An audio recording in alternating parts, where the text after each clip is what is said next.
Hello বন্ধুরা, মৌসুমি কিচেনে আজকে একটা নতুন রেসিপি আপনাদের সাথে শেয়ার করব। সেই রেসিপিটার নাম হচ্ছে পনির তরকারি। পনির তরকারি করতে কী কী লাগছে দেখে নিন উপকরণগুলো। পনির 250 গ্রাম,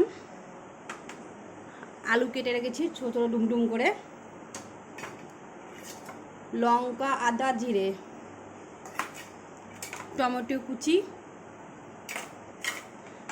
এখানে আছে হলুদ লবণ চিনি পরিমাণ মতো, আর হচ্ছে সাদা তেল আর জল। এই দিয়ে আজকে আমি নিরামিষ পনির তরকারি করে দেখাবো আপনাদেরকে।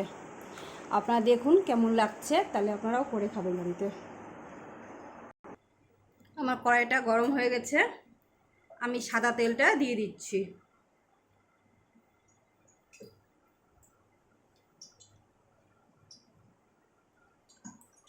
আর এখানে আছে জিরে আদা লঙ্কা, এটা আমি বেটে নেব।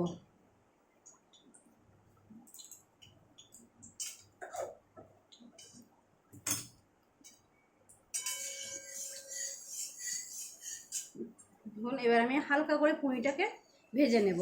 তেজপাতাটা দিয়ে দিয়েছি, এর মধ্যে কোনো ফোড়ন দেব না আমি। আর এই পনিরটা আমি ভেজে নেব।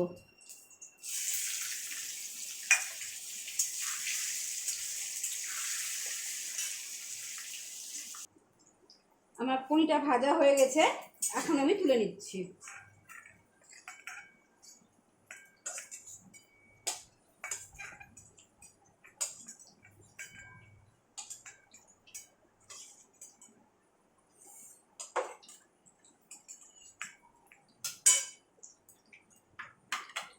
পনিরটা ভাজা হয়ে তুলে নিলাম, এখন আমি আলুগুলো দিয়ে দিচ্ছি।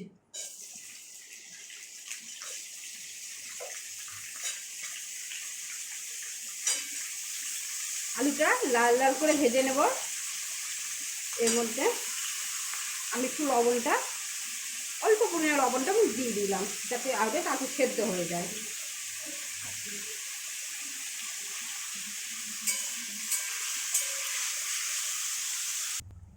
আমার আলুটা ভাজা হয়ে গেছে, এর মধ্যে আমি মশলাটা যেটা বেটে রেখেছি সেটা আমি মশলা দিয়ে দিচ্ছি।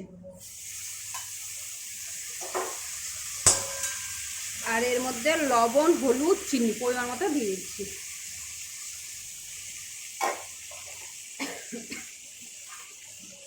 আর টমেটো কেটে রাখা আছে ওটাও দিয়ে দিচ্ছি।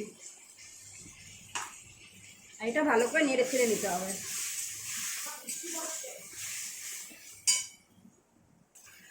তরকারিটা কষানো হয়ে গেছে, এর মধ্যে আমি পরিমাণ মতো জল দিয়ে দেব।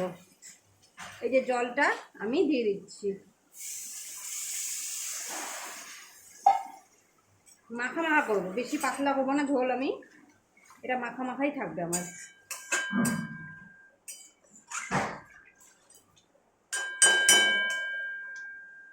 এবার এটা আমি ঢেকে দেব, যাতে আলুগুলো সেদ্ধ হয়ে যায়।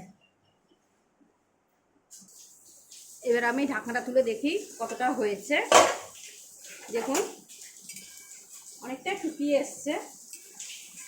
এবার আমি পনিরটা এর মধ্যে দিয়ে দেবো। পনিরটা দিয়ে কিছুক্ষণ ফুটাতে হবে।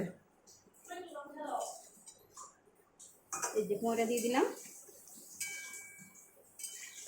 এবার আস্তে আস্তে হোক তরকারিটা, 5-3 মিনিটের মতন ফুটুক, তারপর নামিয়ে দেবো। এখন ঢাকা নামিয়ে দেখি কতটা হয়েছে। দেখুন আমার জলটাও শুকিয়ে গেছে। আমি এরকমই মশলাটা নামিয়ে দেব। একটু গোয়া মশলা দিচ্ছি,